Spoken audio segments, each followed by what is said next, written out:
Saudara-saudara terkasih, ketika orang-orang Farisi mendengar bahwa Yesus telah membungkam orang-orang Saduki, maka berkumpullah mereka. Seorang dari antara mereka, yakni seorang ahli Taurat, mencoba Yesus dengan pertanyaan, "Guru, perintah manakah yang terutama dalam hukum Taurat?" Saudara-saudara terkasih dalam Kristus, orang-orang Saduki adalah orang-orang yang tidak percaya akan kebangkitan. Maka kemudian mereka memberikan Yesus suatu pertanyaan berkaitan dengan kehidupan kemudian atau kehidupan setelah kematian. Nah, gagal dengan hal itu, kemudian mereka kini kembali dengan suatu pertanyaan yang berkaitan dengan kehidupan saat ini. Hukum Taurat adalah suatu pedoman hidup bagi orang-orang Farisi. Maka inilah yang mereka gunakan untuk mencoba Yesus. Nah, seorang ahli Taurat, itu artinya dia tahu baik tentang hukum Taurat dan ia tahu baik sebenarnya bagaimana harus mengamalkan perintah-perintah itu. Nah, saudara-saudara terkasih, ketika ia bertanya hukum manakah yang terutama, dan mungkin ketika Yesus menjawab dengan salah satu perintah dari hukum Taurat itu, maka kemudian mereka bisa saja menuduh Yesus mempraktekkan pengamalan hukum Taurat yang tidak sempurna atau pengamalan yang hanya sebagian. Padahal hukum Taurat harus dilaksanakan secara sempurna. Nah, saudara-saudara terkasih, maka dari itu Yesus tidak menjawab dengan menyatakan salah satu perintah. Tetapi Yesus menjawab dengan satu hal ini yang merupakan dasar dari seluruh hukum Taurat dan kitab para nabi. Atau yang mana seluruh hukum Taurat dan kitab para nabi bergantung padanya. Kasihilah Tuhan Allahmu dengan segenap hatimu, dengan segenap jiwamu, dengan segenap akal budimu. Dan perintah yang kedua yang sama dengan itu, kasihilah sesamamu manusia seperti dirimu sendiri. Nah, saudara-saudara terkasih dalam Kristus, kita tahu bahwa dalam hukum Taurat ada banyak bunyi perintah. Dan biasanya orang membaginya dalam dua bagian besar. Jadi yang tiga perintah pada bagian pertama yang ditujukan kepada Tuhan dalam hubungan kepada Allah, kepada Tuhan. Dan bagian yang kedua yang bunyinya, dan bagian yang kedua itu berkaitan dengan hubungan dengan sesama manusia. Nah, kita tahu bahwa jawaban Yesus kemudian mengarahkan semua kita bahwa hukum Taurat itu harus dilaksanakan secara sempurna, baik itu kepada Allah dan juga kepada manusia.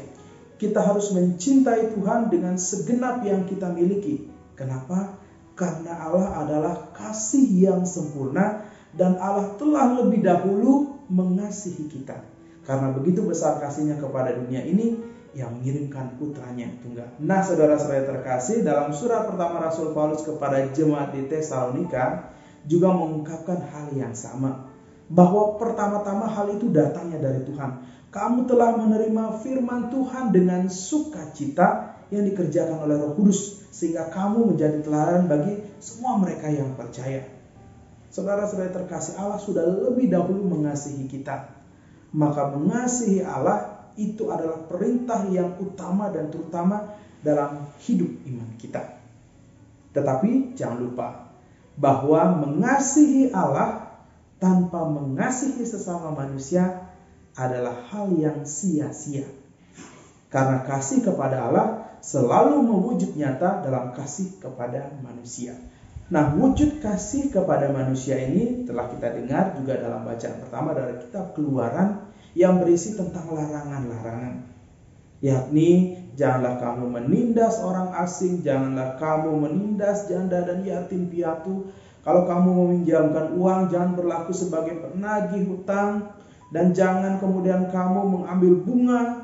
Kalau kamu mengambil jubah seseorang sebagai gadai, kembalikan itu sebelum matahari terbenam, karena kalau kamu tidak kembalikan, dia tidak punya apa-apa untuk ia pakai, untuk ia selimutkan di badannya.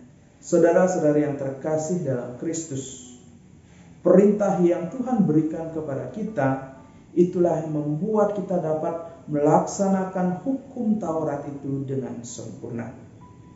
Ya, tentu kita harus mencari suatu jalan yang nyata untuk mengamalkan kasih kita kepada Allah. Dan kita bisa mengamalkannya secara sederhana. Dalam kehidupan ini ada hal-hal yang kita inginkan terjadi dalam hidup kita. Dan juga di sisi yang lain ada hal-hal yang kita tidak inginkan terjadi dalam kehidupan kita. Jadi rupanya sesederhana itu ya. Jadi ketika kita mau mengamalkan kasih, maka kita juga harus mengingat itu membawa kita kembali pada diri kita sendiri. Bahwa kita menginginkan, kita mengharapkan sesuatu, dan juga kita tidak menginginkan sesuatu yang buruk terjadi dalam diri kita. Maka itulah yang harus kita amalkan kepada sesama. Haruslah kita melakukan sesuatu yang memang dapat membantu sesama, yang dapat membawa kehidupan yang lebih baik, dan menghindarkan diri kita dari melakukan hal-hal yang dapat menyakiti sesama.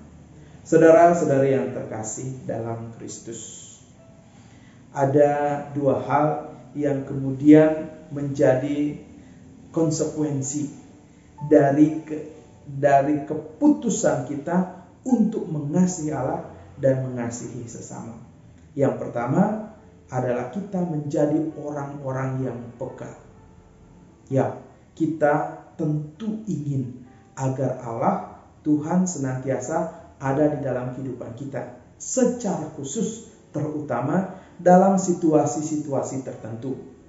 Misalnya di saat kita sedih, di saat kita kehilangan pengharapan, di saat kita menderita, di saat kita kesepian, di saat kita mengalami situasi-situasi batas dalam kehidupan kita. Kita ingin agar Allah tinggal di sana. Nah, ketika kita menyadari segala situasi dalam kehidupan kita, maka ini akan menjadikan kita sebagai orang-orang yang peka terhadap situasi sekitar kita, terhadap situasi yang dialami oleh sesama kita. Maka ini akan menjadikan kita sebagai orang-orang yang berbela rasa, menjadi orang-orang yang berbelas kasih. Maka saudara-saudara terkasih dalam Kristus, dengan mengasihi Allah, kita juga menjadi orang yang berbelas kasih. Karena kita harus menjadi orang yang berbelas kasih sebagaimana Allah berbelas kasih. Saudara-saudara terkasih dalam Kristus, kemudian kita pun sadar bahwa ketika ada banyak situasi-situasi batas, kita harus menghindarkan diri kita sebagai orang-orang yang mendatangkan situasi itu.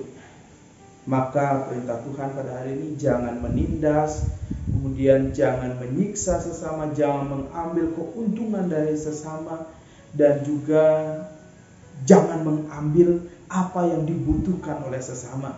Selain tindakan-tindakan positif, tetapi kita juga harus menghindarkan diri kita dari hal-hal yang bisa membuat orang lain jatuh dalam penderitaan.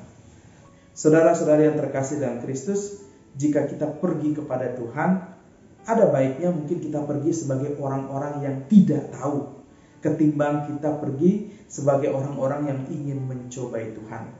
Tetapi apapun yang menjadi motif kita untuk datang kepada Tuhan, jawaban Tuhan tetap satu dan pasti, bahwa kasih kepada Allah dan kasih kepada sesama itulah yang menjadi perintah utama dalam kehidupan kita. Maka mari kita mengasihi Allah dengan segenap yang kita miliki, dan kita mengasihi sesama sebagai tanda bahwa kita melihat wajah Allah dalam kepribadian mereka. Sehingga saya, Anda, kita semua adalah gambaran wajah Allah yang hidup.